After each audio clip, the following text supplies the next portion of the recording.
Class 12th NCERT physics में आपका स्वागत है। आज अपन पढ़ने वाला है कि विद्युत द्विध्रुव के कारण उसकी विषुवतीय रेखा, तल या निरक्ष रेखा पर स्थित बिंदु पर विद्युत क्षेत्र की गणना करना। अब यहाँ पर देखिए, कभी कभार विषुवतीय रेखा भी बोलता है और कभी कभार निरक्ष रेखा बोलता है। दोनों इसी के नाम हैं, इसलिए आपको ध्यान रखना होगा, इसलिए मैंने दोनों नाम लिखे हैं ताकि आपको ध्यान में रहें। अब देखिए, स्टार्ट करते हैं। पहले डायग्राम को समझ लेते हैं कि विद्युत द्विध्रुव के कारण तो यहाँ पर आपको दिख रहा होगा -q से +q, जिसके मध्य की दूरी कितनी है, 2a है। बात क्लियर है। और यहाँ पे देखिए, अगर मैं यहाँ पर सेंटर O देता हूँ, सेंटर O होने के कारण तो दूरी है वो आधी आधी हो गई, इधर a हो जाएगी, इधर a हो जाएगी, टोटल 2a है तो आधी a हो गई है ना। अब देखिए कि सेंटर O से r दूरी पर बिंदु P है, जहां पर विद्युत क्षेत्र की तीव्रता E अपने को ज्ञात करनी है। क्लियर बात है। आप देख रहे होंगे, अगर लंब डालने से ये त्रिभुज बन रहा है समकोण त्रिभुज, और इसी प्रकार से ये त्रिभुज भी बन रहा है समकोण त्रिभुज। अगर मैं नामकरण करता हूं, इसका नाम A देता हूं, इसका नाम B देता हूं, तो आप समझेंगे कि त्रिभुज AOP में देखेंगे कि ये थीटा है, ये 90 डिग्री है, तो 90 डिग्री के जस्ट सामने वाली भुजा क्या होती है, कर्ण होती है। ये थीटा है तो ये सामने वाली भुजा क्या हो जाएगी, यहाँ पर देखेंगे आप लंब हो जाएगा। तो ये लंब हो गया है, ये आधार है, ये कर्ण है। तो कर्ण का मान तो अपने पास में है नहीं, और क्वेश्चन में अपने को कर्ण का मान निकालना होगा और यूज करना है, तो अपन यहाँ पे कर्ण निकाल देंगे। तो कर्ण कहाँ से आएगा, पाइथागोरस प्रमेय से। कहाँ से आएगा, पाइथागोरस प्रमेय से। अब ये पाइथागोरस प्रमेय किस में लगती है, तो आपको पता होगा कि जो समकोण त्रिभुज होता है उसी के अंदर। बात क्लियर है। तो पाइथागोरस प्रमेय से, पाइथागोरस प्रमेय क्या कहती है, पाइथागोरस जो प्रमेय है वो क्या कहती है कि कर्ण का स्क्वायर इक्वल टू आधार का स्क्वायर प्लस लंब का स्क्वायर। ये यहाँ पर पाइथागोरस प्रमेय से आ गया है कि कर्ण स्क्वायर इक्वल टू आधार स्क्वायर प्लस लंब स्क्वायर होता है। बात क्लियर। लेकिन अपन यहाँ पर किस पे लगाएंगे, इस त्रिभुज के अंदर वर्क करवाएंगे या फिर इसमें करवाएंगे, दोनों सेम है, आप समझ रहे होंगे। अब देखिए, यहाँ पर अपने देखा लंब डाल दिया है, ये त्रिभुज बन गया है, ये बन गया है। इसमें देखेंगे आप कि 90 है, जस्ट हमने वाली भुजा अपने को ज्ञात करनी है। ये न्यून कोण है, ये लंब हो गया है, ये आधार हो गया है। आधार A है, लंब R है इसमें, है ना। इसमें देखो, इसमें भी आधार क्या है, A है, क्योंकि देखिए न्यून कोण ये है, सामने वाली भुजा क्या हो जाएगी, लंब हो जाएगी, लंब R है, ये क्या हो गया है, आधार हो गया है। 90 के सामने वाले भुजा क्या हो जाएगी, कर्ण, वही ज्ञात करनी है। मतलब अगर आप ये मान निकाल देंगे तो एज इट इज मान ये होगा, है ना। तो अपन बात करते हैं कि त्रिभुज AOP में अब लगाते हैं कर्ण। कर्ण कौन सा है अपना, AP का स्क्वायर बराबर आधार क्या है, AO का स्क्वायर प्लस लंब क्या है, OP का स्क्वायर। अब ध्यान से देखो, AP का स्क्वायर का तो AP स्क्वायर रहेगा जो अपने को ज्ञात करना है। A से O की दूरी कितनी है, A है, तो क्या हो जाएगा A का स्क्वायर, फिर प्लस OP, O से P तक दूरी क्या है, R है, तो क्या हो जाएगा R का स्क्वायर। अपने को यहाँ पर AP निकालनी है, दूरी निकालनी है, दूरी का स्क्वायर नहीं निकालना है। तो मैं क्या करूंगा, दोनों तरफ वर्गमूल ले लूंगा। दोनों तरफ वर्गमूल लूंगा तो क्या कंडीशन बैठेगी, देखना, AP का स्क्वायर का root equal to root of A square plus R square. अब देखिए, इसका होल स्क्वायर नहीं है तो रूट हटेगा नहीं, इसका क्या है, स्क्वायर से रूट हट जाएगा। तो AP इक्वल टू क्या मिला अपने को, कि रूट के अंदर A square plus R square. बात क्लियर है। तो फाइनली यहां पर अपने को AP का मान मिल गया है। अगर आप ध्यान से देखें तो ये AP का मान मिला है, क्या हो गया है कि रूट के अंदर A स्क्वायर प्लस R का स्क्वायर, यही मान इसका होगा, यही मान इधर वाले का होगा ना, क्या होगा, A स्क्वायर प्लस R का स्क्वायर। तो मुझे विश्वास है साथियों, आपको ये समझ में आ गया होगा कि इसका मान कैसे आया है। अब अपन आगे बढ़ेंगे कि अपन जिसकी बात कर रहे हैं, क्या, विषुवतीय रेखा और निरक्ष रेखा, ये होती क्या है, ये पता अपने को होना जरूरी है। बात करते हैं विषुवतीय रेखा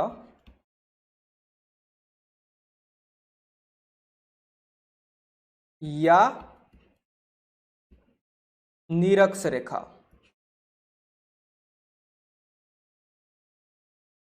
अब देखिए, इसके बारे में पढ़ते हैं, क्या कहता है ये, विद्युत द्विध्रुव, विद्युत द्विध्रुव, विद्युत द्विध्रुव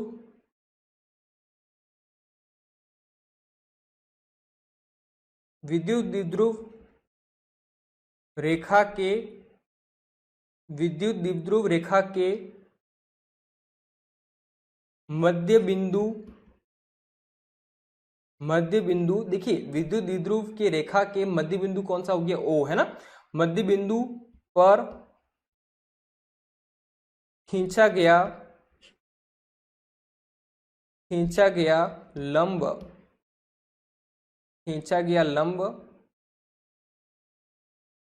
विषुवतीय रेखा या निरक्ष रेखा कहलाती है। तो अपन ने देखा क्या, जो विद्युत द्विध्रुव है उसके सेंटर में ओ बिंदु से अगर लंब डालते हैं तो उसे ही कहा जाता है विषुवतीय रेखा या निरक्ष रेखा। अब अपन थोड़ा सा आगे बढ़ते हैं। माना कि एक विद्युत द्विध्रुव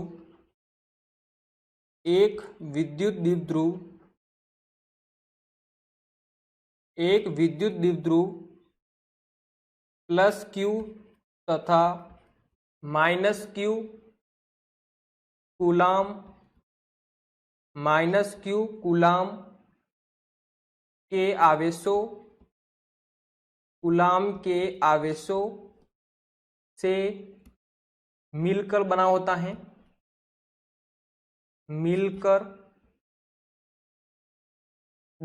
है,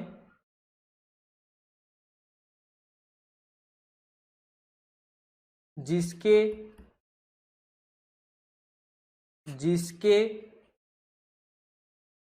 मध्य की दूरी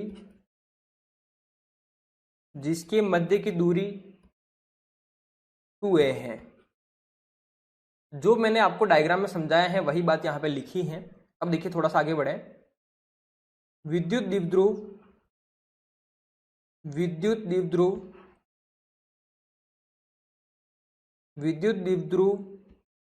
के केंद्र से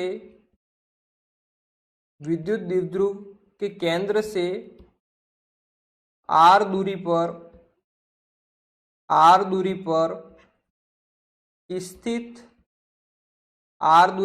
स्थित बिंदु P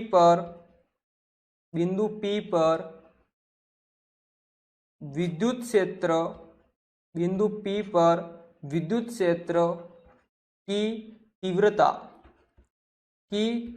तीव्रता ज्ञात करनी है जहां OP इक्वल टू R है।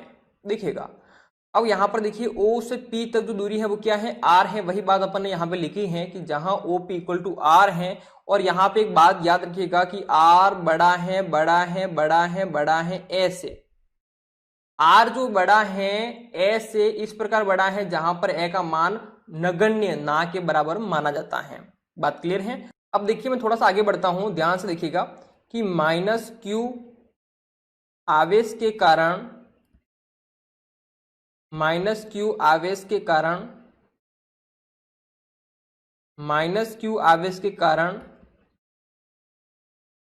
बिंदु P पर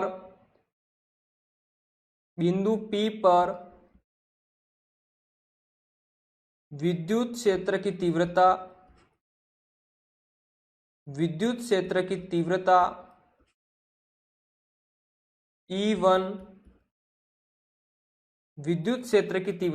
E1 हो तो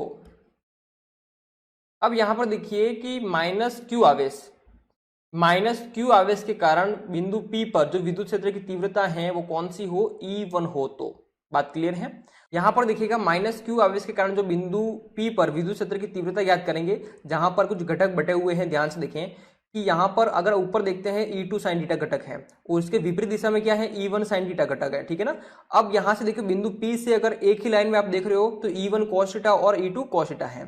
तो यहां पर आपने क्या देखा कि E1 और E2 जो sin थीटा है घटक वो विपरीत दिशा में है और E1 cos थीटा और E2 cos थीटा जो है वो एक ही दिशा में है। बात क्लियर है। थोड़ा सा अपना आगे बढ़ते हैं। तो यहां पर देखेंगे अपन जानते हैं विद्युत क्षेत्र की तीव्रता की बात की गई है, तो विद्युत क्षेत्र की तीव्रता E1 हो तो विद्युत क्षेत्र की तीव्रता क्या होती है KQ/R²। तो KQ/R का एक स्क्वायर, R मतलब दूरी। अब ध्यान से देखो, अपन दूरी की बात कर रहे हैं तो कहां से निकाल रहे हैं, -Q से कहां तक, बिंदु P तक। -Q से बिंदु P पर विद्युत क्षेत्र की तीव्रता ज्ञात कर रहे हैं, तो उसकी दूरी क्या हो जाएगी, A से P का एक स्क्वायर, है ना। A से P तक दूरी हुई ना, तो AP का एक स्क्वायर हो जाएगा। तो यहां पे देखो क्या लिखूंगा मैं, AP का एक स्क्वायर। AP का एक स्क्वायर आपको पता है, मान निकाल रखा है अपन ने पाइथागोरस प्रमेय से। तो AP का एक स्क्वायर देखें आप, तो दूरी यहाँ पे क्या हो जाएगी, AP एक स्क्वायर का जो मान है वो आप यहां पर देख रहे होंगे क्या है, ध्यान से देखो, A² प्लस R², है ना। तो बार बार अपन नहीं लिखेंगे, तो फाइनली यहां पर E1 equal to KQ/A² plus R²। बात क्लियर है, ये हो जाएगी समीकरण नंबर 1। आइए थोड़ा आगे बढ़ते हैं कि +Q आवेश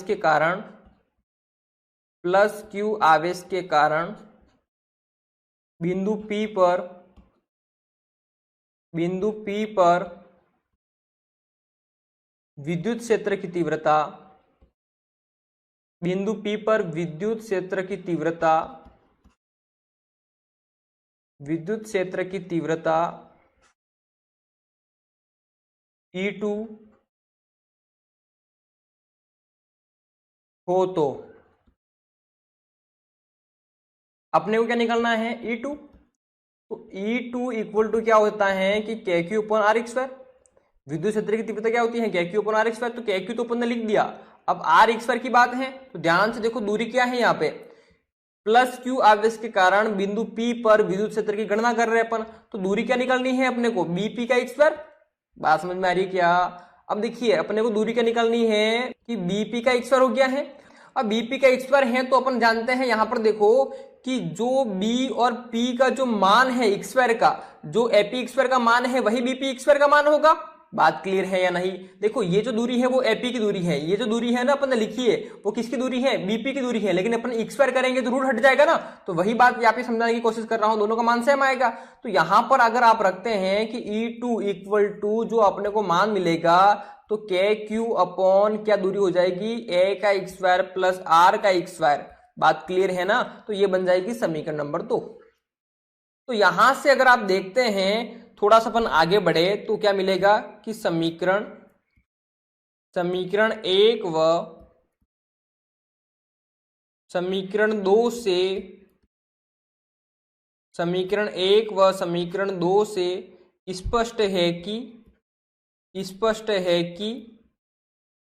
E1 vector equal to E2 vector है। अब देखिए समीकरण 1 और 2 ने क्या स्पष्ट किया। समीकरण 1 को देखो आप क्या है, E1 equal to KQ/A² plus R², है ना। अगर यहां पर देखते हैं आपकी E2 क्या है, KQ/A² प्लस R², मतलब E1 और E2 बराबर है ना।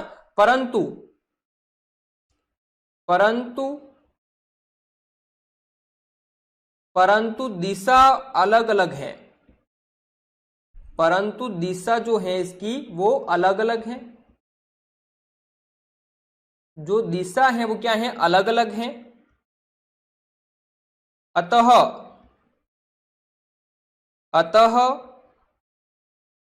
E1 व E2 को घटकों में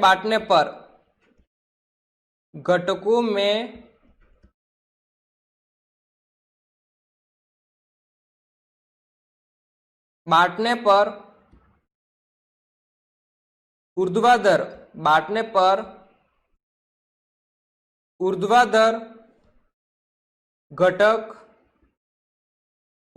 घटक परिणाम में बराबर,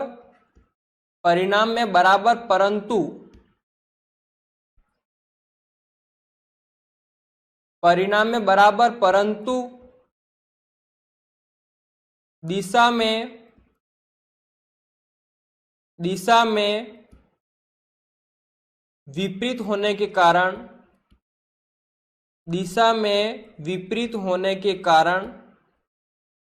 विपरीत होने के कारण निरस्त हो जाते हैं,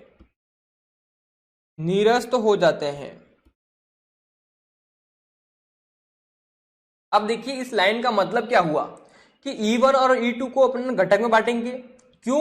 वो E1 और E2 है तो बराबर, लेकिन उसकी जो डायरेक्शन है वो अलग अलग है, दिशा जो है वो अलग अलग है, जिसके कारण अपन ने E1 और E2 को घटकों में बांटा।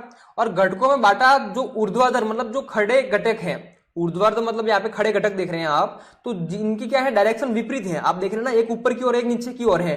तो देखिए यहाँ पर परिमाण में ये क्या है, समान है। परिमाण में ये क्या है, समान है। क्या बात समझ में आ रही है क्या?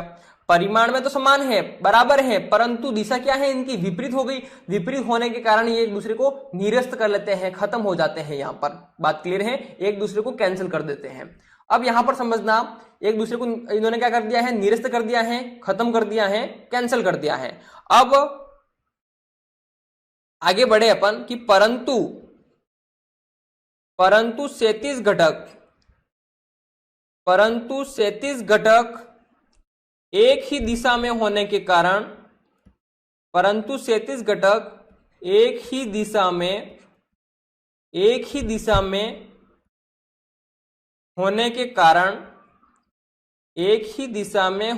कारण, आपस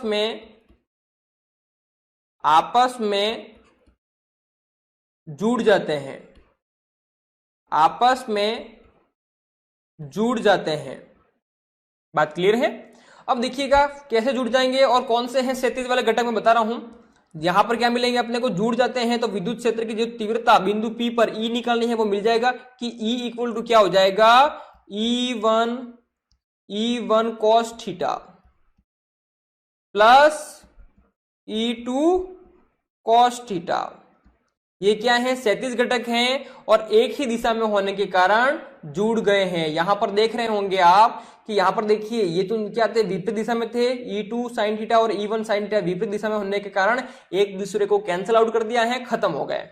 अब अपन ने देखा कि जो 37 घटक हैं इसके, ये ऊर्ध्वाधर घटक थे, ये 37 घटक हैं। 37 घटक जो हैं एक ही लाइन में होने के कारण, एक ही डायरेक्शन में होने के कारण ये जुड़ गए। तो E1 cos theta plus E2 cos theta equal to E हो गया है, जो अपना मेन उद्देश्य था कि बिंदु P पर विद्युत क्षेत्र की तीव्रता ज्ञात करना।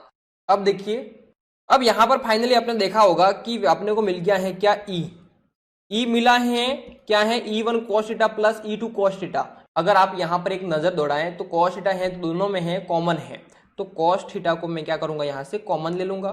तो अंदर क्या आ जाएगा अपने पास में, E1 प्लस क्या आ जाएगा, E2। क्या बात समझ में आ गई? अब इसी को अपन थोड़ा सा आगे बढ़ाते हैं। तो फाइनली अपन ने देखा कि अपने को क्या मिला है, यहां पर E मिल गया है, और E जो मिला है वो क्या है, यहाँ पे cos थीटा तो कॉमन आ गया है, और अंदर क्या है अपने पास में, E1 प्लस क्या है, E2। क्या बात क्लियर है? और आप जानते हैं कि E1 और E2 का मान मैंने समीकरण से निकाल दिया है, जिसका समीकरण दे रखी है मैंने, तो मैं रख दूंगा समीकरण से मान कि समीकरण 1 और समीकरण 2 से मान रखने पर, क्लियर है ना। तो यहां पर देखिएगा अपने को क्या मिलेगा कि E इक्वल टू क्या है, बाहर cos थीटा है, और अंदर आप देखें तो E1 का जो मान है वो क्या है, KQ upon AX square plus RX square. बात समझ में आ रही है ना? याद तो हो गया होगा, इतना नहीं हुआ है तो ध्यान से देख लीजिए। यहां पर आप देख रहे हैं समीकरण 1 से E1 का मान क्या है, KQ upon AX square plus RX square, वही तो अपन ने रखा है, और दूसरे का मान भी सेम है एज इट इज, आपको मैंने बता रखा आगे से, क्या हो जाएगा, AX square plus RX square.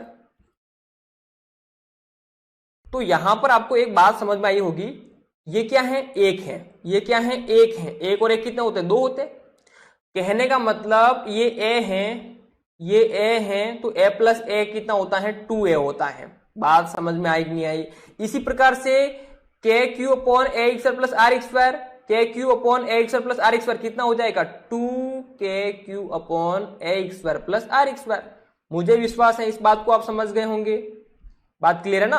अब देखिए थोड़ा सा अपन आगे बढ़े तो अपने को E मिलेगा, यहां पर ये आ गया है cos थीटा, और देखिए ये कितना हो गया है, इनटू में लिखूं मैं 2KQ अपॉन में क्या हो जाएगा A x square plus R x square.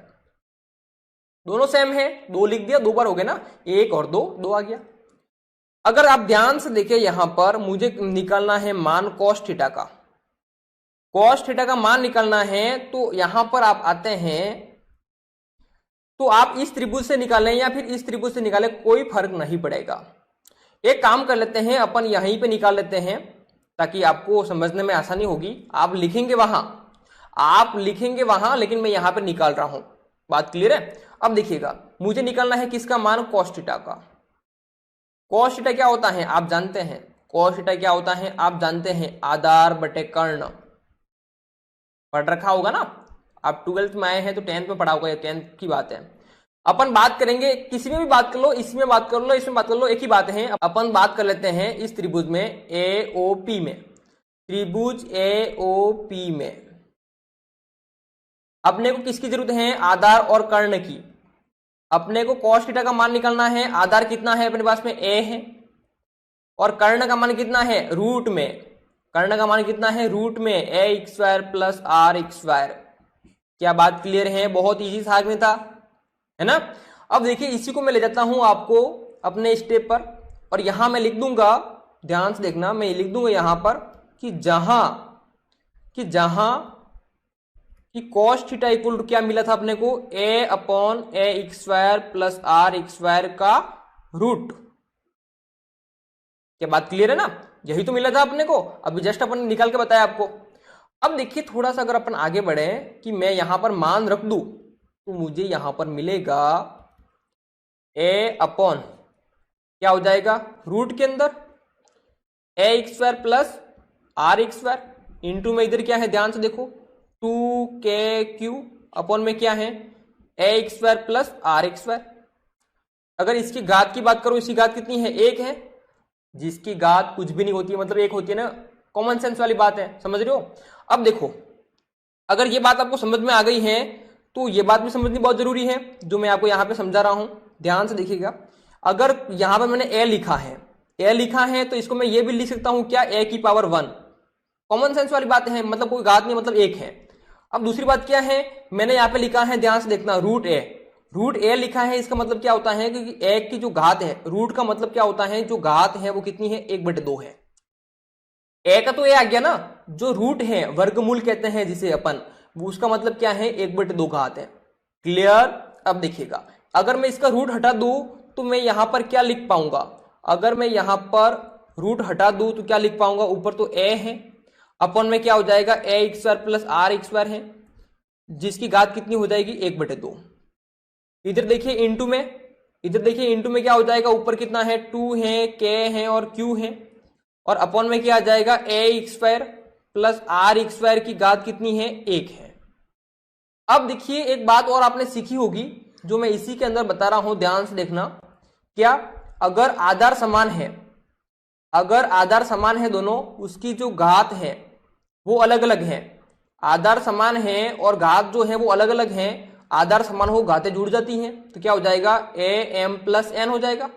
बात समझ रहे हो ना। तो यहां पे क्या होगा, देखिए अपॉन में देख रहे हैं, अंदर वाला जो है वो तो सम है, घातें अलग अलग हैं, तो आधार समान है, घातें जुड़ जाएगी। तो यहां पर देखिएगा अब देखिए यहां पर क्या आएगा फाइनली कि E इक्वल टू, ऊपर तो क्या हो जाएगा ध्यान से देखो, k आ जाएगा, k मैंने आगे ले लिया है, और क्या है 2 है, और क्या है q है और a है। अब देखो मैंने k को आगे लिख दिया, फिर मैंने क्या लिख दिया है 2 को लिख दिया है, फिर q को लिख दिया है, फिर a को लिख दिया है। बात क्लियर है? और अपॉन में क्या हो जाएगा ध्यान से देखो कि A x square plus R x square की घातें जुड़ जाएगी, मतलब कितनी हो जाएगी, ध्यान से देखो कि 1/2 प्लस 1। अब 1/2 प्लस 1 क्या होता है, ध्यान से देखो 1/2 है प्लस 1 है, 1 है, इसके पॉन में कुछ भी नहीं, मतलब 1 है, भिन्न वाली जोड़ है, एलसीएम कितना हो गया 2 हो गया है, 2 का भाग इसमें एक बार किया, 1 का गुणा 1 से करूंगा 1 आ गया, 1 का भाग 2 में कितनी बार जाएगा 2 बार, 2 का गुणा 1 से करो कितना आ गया है 2, तो फाइनली आंसर कितना आ गया है 3/2। अब देखिएगा यहां पर फाइनली रूप आ गया है अपने पास में, क्या है k है, 2 है, q है, a है, अपॉन में क्या आ गया है A x square plus R x square की जो घात है वो कितनी है 3/2 है। क्या बात क्लियर हुई आपको? अब देखिएगा कि अपन ने एक बात और सीख रखी है, अपने को पता है, क्या पता है, ध्यान से देखिएगा कि जहां विद्युत द्विध्रुव के कारण अपन ने निकाला था कि P इक्वल टू क्या होता है 2QA, P इक्वल टू क्या होता है 2QA, ये बात मैंने आपको पढ़ा रखी है। अब आपको समझ में आ रहा होगा कि सर ने 2QA पास में क्यों लिखा। हाँ, मैंने इसीलिए लिखा है ताकि मैं इसके बदले में P रख सकूं। तो मैंने क्या कर दिया, पहले मैंने क्या लिखा, यहां पे देखो K लिख दिया, फिर मैंने 2 लिख दिया है, फिर Q लिख दिया है, फिर A लिख दिया है, कुछ भी नहीं किया, आगे पीछे कर दिया ना, क्या फर्क पड़ेगा, सभी गुण में ही तो है। अब यहां पे देखो आप क्या मिला है, अपने को E मिला है, E मिला है, ध्यान से देखिए ऊपर तो क्या हो गया है, इसके बदले में क्या आ गया है P, तो यहां पे हो जाएगा KP, अपॉन में क्या है अपने पास में AX2 है, प्लस क्या है RX2 है, की घात कितनी है 3/2 हो गई। एक बात और यहां पे सीखी थी अपन ने, अगर याद रही हो आपको, कि R इज ग्रेटर देन क्या है A है। बात क्लियर है? अगर यदि मैं यहाँ पे यदि डाल दूंगा ताकि आपको क्लियर हो कि यदि R बड़ा हो A से, मतलब यहां पर A का मान 0 के बराबर में है और अपन मान यहां पर 0 लेंगे। अब यहां पर आप देखेंगे E इक्वल टू अपने को क्या मिलेगा, E इक्वल टू क्या हो जाएगा, ऊपर तो क्या है KP है, अपॉन में देखेंगे A का मान तो क्या हो जाएगा 0, 0 का x2 प्लस क्या है R का x2 और इसकी घात कितनी है 3/2। अगर ध्यान से देखें आप तो इधर क्या रहा, अपने पास में KP रहा, अपॉन में क्या है 0 तो 0 खत्म हो गया, R की घात कितनी है 2 है और उनकी घात कितनी है 3/2 है, और उनकी घात कितनी है 3/2 है। अगर आप ध्यान से समझ रहे हैं तो 2 से तो 2 कैंसिल हो जाएगा ना, ये क्या है अंश, ये हर खत्म हो गया। तो यहां पर जो फाइनली अपने को विद्युत क्षेत्र की जो तीव्रता मिली है E इक्वल टू क्या हो गया है कि KP अपॉन में क्या हो जाएगा, देखिए R की पावर कितनी है 3 है, R की घात कितनी आ गई है 3। तो यहां पर फाइनली अपने पास में आंसर आ गया है कि E इक्वल टू क्या हो गया है KP अपॉन R की घात 3। तो मुझे विश्वास है साथियों कि अपन ने विद्युत क्षेत्र की तीव्रता निकाल दी है, क्या है KP अपॉन R की पावर 3, यही फाइनली अपना आंसर है। और मुझे विश्वास है कि आपको ये पूरा समझ में आ गया होगा आज की क्लास का लेक्चर, और आपको समझ में आ गया है तो वीडियो को लाइक करना, कमेंट्स करके मुझे बताना और वीडियो को शेयर करना अपने दोस्तों के साथ में ताकि वो भी पढ़ सके जुड़कर। मुझे विश्वास है कि आज की क्लास बेस्ट रही होगी क्योंकि बहुत सारी मैंने बात सिखाई हैं, छोटी छोटी बातें सिखाई हैं। मिलते हैं अगली क्लास में, तब तक अपना ध्यान रखें और पढ़ते रहें।